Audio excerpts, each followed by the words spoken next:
buhay ay katulad ng isang awitin. Mayroon simula, may wakas man din.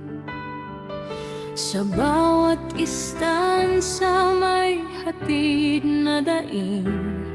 May lungkot, may sigla, nais iparating. Ikaw ang naglatag ng tamang tunog ko. Bawat nota'y ayon sa layunin mo.